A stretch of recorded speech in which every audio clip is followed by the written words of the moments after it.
बहू के पैसों पर पलता ससुराल।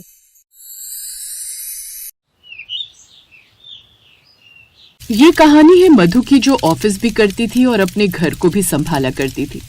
ऐसे ही एक सुबह वो फुर्ती से सब लोगों के लिए नाश्ता और टिफिन बनाकर तैयार करती है। सारा काम खत्म करने के बाद वो खुद को देखती है। चलो अच्छा है कि जल्दी से खाना बनकर तैयार हो गया, लेकिन इतनी मेहनत करने की वजह से मेरी साड़ी फिर से गंदी हो गई है और शरीर से पसीने भी कितने आ रहे हैं। अब मुझे ऑफिस जाने के लिए फिर से नहाना होगा। अब मधु फिर से अपने कमरे में जाती है और दोबारा नहाती है और ऑफिस के लिए तैयार होती है। वो सबको जाकर नाश्ता परोसती है। तभी उसकी सास नीलम उसे टोकते हुए कहती है, बहू, मुझे तो तेरा समझ ही नहीं आता कि तुझे एक दिन में कितनी साड़ियां बदलनी होती हैं और कितनी बार नहाना होता है। पानी क्या मुफ्त का आता है हमारे घर में? माँ जी, मैं क्या करूँ, आप ही बताइए। इस घर का नियम है कि बिना नहाए हुए बहू रसोई में नहीं जाती। अब सब लोगों के लिए नाश्ता और लंच तैयार करने के बाद मेरी साड़ी और कपड़े गंदे हो जाते हैं और शरीर से भी पसीने की गंध आने लगती है। उसके बाद मुझे दोबारा नहाना ही पड़ता है ताकि ऑफिस साफ सुथरी होकर जा सकूं। फिर ऑफिस से आती हूँ तो फिर दोबारा नहाना होता है। तो एक दिन में 3-4 बार तो मैं यही सब करती रहती हूँ। अच्छा भाभी, ये सब छोड़िए, आप जब देखो अपना काम गिनवाने लगती हो। जितना काम आप करती नहीं हो उतना तो गिनवा देती हो कि मैंने ये किया, मैंने वो किया। अब अपना काम भी 40 बार बताती हो आप।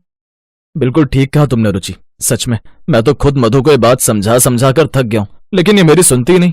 अपने ससुराल वालों की बातें सुनने के बाद मधु को बहुत बुरा लगता है। उसका दिल भर आता है, लेकिन वो बेचारी कुछ भी नहीं कहती, क्योंकि वो जानती थी कि उसके कुछ भी कहने या करने का कोई फायदा नहीं है। वो तुरंत ही अपना टिफिन लेकर ऑफिस के लिए निकल जाती है। मधु ऑफिस पहुंचती है और अपनी सारी परेशानी भूलकर काम में डूब जाती है। वो अपनी टीम की सबसे होनहार एम्प्लॉय थी। शाम को उसकी बॉस अंजलि अपनी पूरी टीम को इकट्ठा करती है और सभी से बोलती है, सुनो सब लोग, एक बहुत बड़ी खुशखबरी है। हमारी कंपनी को वो इंटरनेशनल प्रोजेक्ट मिल गया है जिसके लिए हम सब मेहनत कर रहे थे, लेकिन अब काम का बोझ बढ़ेगा। अगले 1 महीने तक हमें दिन रात एक करना होगा। मैम, हम सब तैयार हैं, हम अपनी पूरी जान लगा देंगे। यही जज्बा चाहिए मधु। और सुनो, जो भी इस प्रोजेक्ट में सबसे बढ़िया परफॉर्म करेगा, कंपनी उसे 3 लाख का स्पेशल बोनस और प्रमोशन देगी। मुझे उम्मीद है कि तुम सब इस मौके का फायदा उठाओगे। अब चाहे कुछ भी हो जाए, मैं इस प्रोजेक्ट में अपनी जी जान लगा दूंगी। वो अपने परिवार वालों की मदद करेगी और अपने परिवार में खुद की इज्जत बनाएगी। बस यही सोचकर मधु रोज ऑफिस से देर से आने लगी थी, क्योंकि काम का बहुत दबाव था। लेकिन घर पहुंचते ही उसे ताने सुनने को मिलते। लो, आ गई महारानी। रात के 9 बज रहे हैं, घर में चूल्हा ठंडा पड़ा है। क्या ऑफिस में बिस्तर लगा लिया है?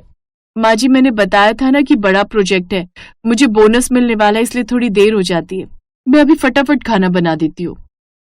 मधु, ये क्या तरीका है? पैसे कमा रही हो तो क्या घर की जिम्मेदारी भूल जाओगी? माँ को इस उम्र में चाय तो खुद बनानी पड़ रही है। विनय, मैं सुबह सब बना कर गई थी, बस रात का खाना ही तो बनाना है। मैं थक कर आई हूँ, क्या आप मेरी मदद नहीं कर सकते? भाभी, भैया काम करके आए हैं, वो आपकी मदद क्यों करेंगे? ये घर का काम तो आपकी जिम्मेदारी है ना। ऑफिस जाना आपकी पसंद है, हमारी नहीं। हमने तो ना आपको कभी मना किया था ऑफिस करने से और ना ही कभी इजाजत दी थी। ये आप कैसी बात कर रही हैं? अरे, माना कि जॉब करना मेरी इजाजत है, लेकिन इसका मतलब ये नहीं कि आप लोग मुझे इस तरह कहेंगे। अरे, मैं जॉब कर रही हूँ तो अपने लिए नहीं, बल्कि मैं हमारे परिवार के लिए तो कर रही हूँ, ताकि आने वाले समय में किसी तरह की कोई परेशानी ना हो। हमें ना तो कभी परेशानी हुई थी और ना ही कभी होगी, इसीलिए आप अपना ज्यादा मुंह और दिमाग चलाने की जरूरत नहीं है। जाओ, जाकर खाना बना लो। मधु बिना कुछ कहे रसोई में जाती है और रोते हुए रोटियां बेलती है। उसे समझ में नहीं आता कि वो किसके लिए इतनी मेहनत कर रही है। समय यूं ही गुजरता है और गुजरते समय के साथ 1 महीना बीत जाता है और इन 1 महीने के बाद प्रोजेक्ट पूरा हो चुका था। अंजलि ऑफिस के सभी लोगों के बीच खड़ी होकर ऐलान करती है, मुझे ये बताते हुए बहुत गर्व हो रहा है कि इस प्रोजेक्ट की जीत का सबसे बड़ा श्रेय मधु को जाता है। मधु, तुम्हारी लगन और मेहनत ने कंपनी का नाम रोशन कर दिया। ये लो तुम्हारा 3 लाख का चेक और तुम्हारा नया प्रमोशन लेटर। अब से तुम हमारी डिपार्टमेंट हेड हो। अपने बॉस की ऐसी बातें सुनकर मधु खुश हो जाती है और उसकी आंखों में खुशी के आंसू आ जाते हैं। वो सोचती है कि आज जब वो ये खुशखबरी घर पर देगी तो सब उसे गले लगा लेंगे। वो मिठाई और सबके लिए कुछ न कुछ लेकर घर की ओर निकलती है। मेरे प्रमोशन की बात सुनकर जरूर मेरे घर वालों को बहुत खुशी होगी और वो मेरी पीठ खुशी से थपथपाएंगे। मैं जानती हूँ वो भले ही थोड़ी रूखी बातें करते हैं, लेकिन जब मेरी प्रमोशन की बात सुनेंगे तो सब लोग घर में खुशी से फूले नहीं समाएंगे। तब जैसे ही मधु घर में कदम रखती है, उसे सन्नाटा महसूस होता है। विनय सोफे पर सिर झुकाए बैठा था। माँ जी रो रही थी और रुचि भी परेशान थी। क्या हुआ? आप सब ऐसे क्यों बैठे हैं? देखिए मैं आप सबके लिए क्या लाई हूँ। मुझे प्रमोशन मिला है और... चुप रहो मधु, तुम्हें अपनी खुशियों की पड़ी है और यहाँ मेरा सब कुछ लुट गया। मेरी कंपनी बंद हो गई है। आज मुझे और मेरे साथ के सभी लोगों को बाहर निकाल दिया गया है। मुझे नहीं पता अब घर का किराया कैसे देंगे और रुचि की फीस कैसे भरी जाएगी। हाय राम, अब क्या होगा? मेरे बेटे की नौकरी चली गई, अब तो हम सड़क पर आ जाएंगे। ये सब तेरी ही नजर लगी है बहू, जो तू बार बार अपने पैसों का घमंड दिखाती थी। हाँ भाभी, भैया कितने परेशान है और आप यहाँ मिठाई बांट रही हो। मधु शांत रहती है। वो धीरे से अपना बैग खोलती है और वो 3 लाख का चेक और प्रमोशन लेटर देती है। विनय ये देखिए, ये 3 लाख का बोनस है और अब मेरी सैलरी भी बढ़ गई है। जब तक आप नई नौकरी नहीं ढूंढ लेते मैं घर संभाल लूंगी। रुचि की फीस भी इसी से भरी जाएगी। मैंने कभी एहसान नहीं जताया विनय, मैंने बस ये चाहा कि आप लोग मुझे अपना हिस्सा समझें। मधु की ऐसी बातें सुनकर सभी लोग चुप हो जाते हैं। मधु मुझे माफ कर दो, मैं कितना अंधा था। मैं तुम्हारी मेहनत को ताना समझता रहा, जबकि तुम हमारे भविष्य की नींव रख रही थी। अगर आज तुम ये पैसे न लाती तो हम बर्बाद हो जाते। बहू, मुझे अपनी बातों पर पछतावा हो रहा है।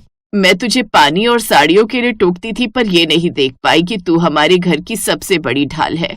हमें माफ कर दे बेटा, तू ही इस घर की असली लक्ष्मी है। भाभी, मैं सबसे ज्यादा गलत थी।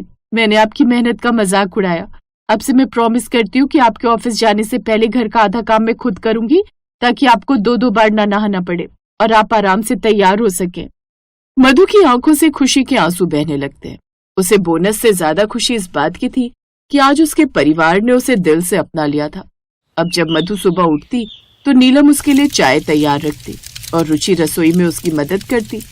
मधु अब गर्व से ऑफिस जाती और शाम को मुस्कुराते हुए प्यार से लौटती। गांव का देसी मटर पनीर। शशांक शहर का रहने वाला लड़का था, जिसे शहर का खाना पीना और रहन सहन बहुत ज्यादा अच्छा लगता था।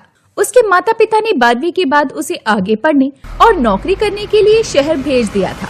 अब उसे शहर में रहने की आदत पड़ गई थी। एक दिन जब वो ऑफिस में बैठा हुआ था, तभी उसे उसकी माँ का फोन आता है और वो अपने बेटे से कहती है, शशांक बेटा, तेरे पिताजी बहुत ज्यादा बीमार हैं, तो कुछ दिनों के लिए घर रहने को आ जा। माँ, आप तो जानती हैं कि मैंने यहाँ पर अपना रेस्टोरेंट खोला है और अभी तो मुझे ढंग के शेफ भी नहीं मिले। आधे से ज्यादा काम मुझे खुद करना पड़ता है। फिर मैं आपके गांव कैसे आ सकता हूँ? शशांक, 12वीं के बाद हमने ना तुझे कभी गांव आने के लिए कहा और ना ही तुझे कभी किसी चीज के लिए जोर जबरदस्ती की, लेकिन आज तेरे पिताजी बीमार हैं, तो तू इस तरह की बातें कैसे कर सकता है? ठीक है माँ, आप अपना दिल उदास मत करो। मैं कोई ना कोई इंतजाम देखता हूँ और कोशिश करता हूँ कि जल्दी से जल्दी गांव आ जाऊँ। अब शशांक अपने बिजनेस पार्टनर मोहित को सारी जिम्मेदारी सौंप देता है और उसके बाद गांव के लिए निकल जाता है। उसने शहर में एक रेस्टोरेंट खोला था, जो कि अभी शुरू ही हुआ था। उसके पास अच्छा खाना बनाने वाले शेफ नहीं थे, जिस वजह से वो ढंग से चल नहीं पा रहा था। भाई, अगर अंकल बीमार है तो तू गांव जा, यहाँ की सारी जिम्मेदारी मैं देख लूंगा। तू बस समय से आ जाना। तब तक मैं हमारे रेस्टोरेंट के लिए कोई ऐसा शेफ ढूंढ कर रखता हूँ जिसे बहुत अच्छा इंडियन खाना बनाना आता हो। आजकल तो हमारे देश ने इतनी तरक्की कर ली है कि चीनी, इटालियन, हर तरह का खाना अच्छा बनाने वाला मिल जाता है, लेकिन अब तो इंडिया में इंडियन खाना बनाने वाले ही नहीं मिलते। मुझे तुझ पर पूरा भरोसा है मेरे भाई कि तू सब संभाल लेगा। चल, मैं कल की ट्रेन बुक कर देता हूँ। अब शशांक अगले दिन की ट्रेन बुक करके गांव के लिए निकल जाता है। जब वो गांव पहुंचता है तो उसके पिता दिवाकर और माँ उषा उसे देखकर बहुत खुश होते हैं। उसकी माँ ने उसकी पसंदीदा मटर पनीर बनाई हुई थी, साथ में पूड़ी, रायता और खीर भी थे। शशांक ने जैसे ही गांव की देसी मटर पनीर खाई तो मानो उसके चेहरे पर चमक आ गई हो और उसने अपने मन में कहा, ये कैसे हो सकता है? इस मटर पनीर का टेस्ट तो बहुत बढ़िया है। मैंने 5 स्टार, 6 स्टार, 7 स्टार सब जगह पर खाना खाया है, लेकिन ऐसा मटर पनीर का स्वाद तो मुझे कहीं भी नहीं मिला। यही सोच रहे हैं ना शशांक बेटा कि इतना अच्छा मटर पनीर का स्वाद तो तुझे शहर में भी खाने को नहीं मिला। अरे ये गांव का देसी मटर पनीर है, इसमें हम बहुत कम सामान डालते हैं और ऐसा स्वाद तो तुझे शहर में भी नहीं मिल सकता। हाँ पापा, ये बहुत ज्यादा टेस्टी है, तभी तो मुझे इतना अच्छा लगा। और मैं हैरान रह गया। अगर ऐसा टेस्ट हमारे शहर के रेस्टोरेंट में आ जाए तब तो हमारा रेस्टोरेंट बहुत अच्छा चलेगा और इस देसी मटर पनीर की डिश को तो मैं अपनी स्पेशल डिश में डाल लूंगा। अब ज्यादा बातें मत कर और चुपचाप खाना खा ले। वैसे भी पूरा परिवार सालों बाद एक साथ बैठकर खाना खा रहा है। कल हमें दीनानाथ जी की बेटी को देखने के लिए भी जाना है। ये बात सुनकर शशांक हैरान हो जाता है और कहता है, माँ, आप ये कैसी बात कर रही हैं? मुझे यहाँ पर इसलिए बुलाया गया था कि पिताजी बीमार थे और अभी लड़की देखने की बात कहाँ से आ गई?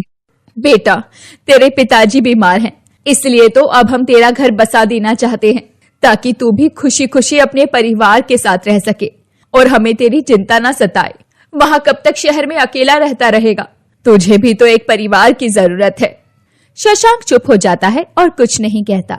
अगले दिन दिवाकर और उषा शशांक को दीनानाथ जी की बेटी राधिका से मिलवाने लेकर जाते हैं। राधिका बहुत सिंपल और अच्छी थी। उसने सब लोगों के लिए गांव की मटर पनीर, चावल और रोटी बनाई थी।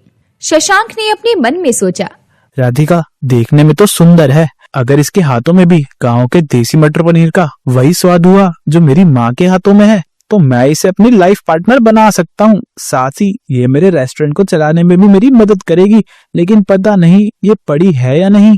राधिका को देखकर शशांक अपने मन में यही सोच रहा था। राधिका ने भी अपनी चुप्पी तोड़ी और कहा, जी देखिए, वैसे हम गांव में रहते हैं, लेकिन अगर आपको ऐतराज ना हो तो मैं शादी के बाद कुछ न कुछ काम करना चाहती हूँ। मैंने पोस्ट ग्रेजुएशन की है और मैं अपनी पढ़ाई को बेकार नहीं करना चाहती।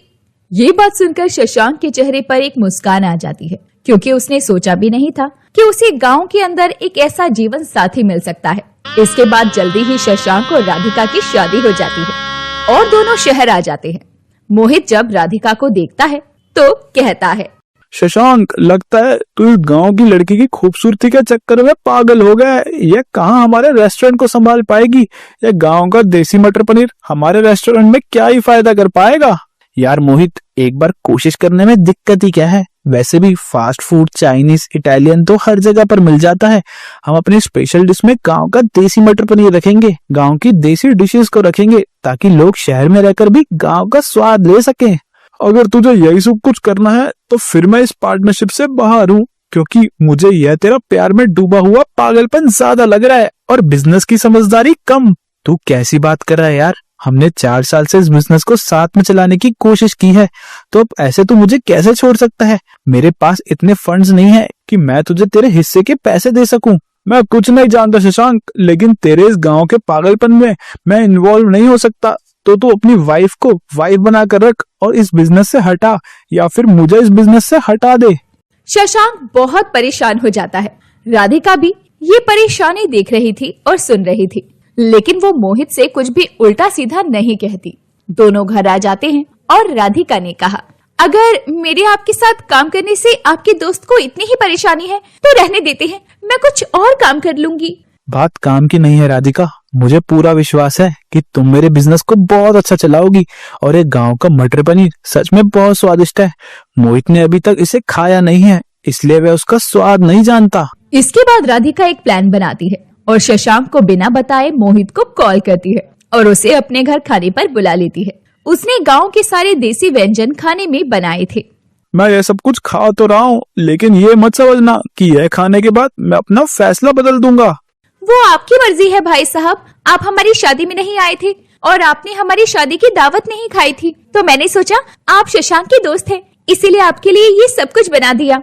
मोहित ये बात सुनकर थोड़ा सा मुस्कुराता है। वो ये बात अच्छे से जानता था कि राधिका ने उसे अपना खाना पेश करने के लिए बुलाया था, लेकिन मोहित ने अपने मन में कहा, शहर में रहते हैं हम, ऐसा क्या ही स्वाद होगा गांव के मटर पनीर में जो यहाँ नहीं मिल सकता। इन लोगों को अपने आप में कुछ ज्यादा ही एटीट्यूड है। कोई बात नहीं, एक बार जब इस खाने को खाकर इसे रिजेक्ट करूंगा तब शशांक अपने आप लाइन पर आ जाएगा और अपनी बीवी का पल्लू छोड़कर वापस मेरे साथ पार्टनरशिप कर लेगा। मोहित ने अपने मन में ये बोला और उसके बाद राधिका का बनाया हुआ गांव का स्पेशल देसी मटर पनीर खाया, जिसे खाने के बाद एक पल के लिए वो खामोश हो गया और उसके बाद बिना तारीफ किए नहीं रह पाया। शशांक यार, तू ठीक कहता था, इस मटर पनीर का स्वाद तो बहुत अनोखा है, ऐसा तो इस शहर में भी नहीं मिल सकता। सच में अगर राधिका भाभी हमारे साथ काम करेगी तो हमें हमारे बिजनेस में फायदा जरूर होगा। मैं जानता था भाई कि एक ना एक दिन इस बात का जरूर एहसास होगा। बस जरूरत थी तुझे राधिका के हाथ का खाना खिलाने की, और देखो ये काम भी हो गया। मुझे राधिका पर और अपने देश, अपने गांव के खाने पर बहुत ज्यादा विश्वास था। भैया, मैं जानती थी आज नहीं तो कल जब भी आप मेरे गांव के देसी मटर पनीर खाएंगे तो फिर इसे इग्नोर नहीं कर पाएंगे, क्योंकि इसमें गांव की मिट्टी की खुशबू और देसी शुद्ध व्यंजनों का इस्तेमाल किया जाता है। इसमें मैंने जो देसी घी डाला है वो भी मैं गांव से लेकर आई थी। उम्मीद करती हूँ हम तीनों मिलकर शहर के लोगों को भी अच्छा गांव का देसी मटर पनीर खिलाएंगे। इसके बाद शशांक और मोहित वापस से अपनी दोस्ती जोड़ लेते हैं और पार्टनरशिप कर लेते हैं। अब उनके रेस्टोरेंट में राधिका की गांव की देसी मटर पनीर स्पेशल डिश के अंदर आती थी, जो कि बहुत अच्छी बिका करती थी। धीरे धीरे उनका रेस्टोरेंट फेमस हो जाता है और वहाँ पर ग्राहक भी दुगने हो जाते हैं।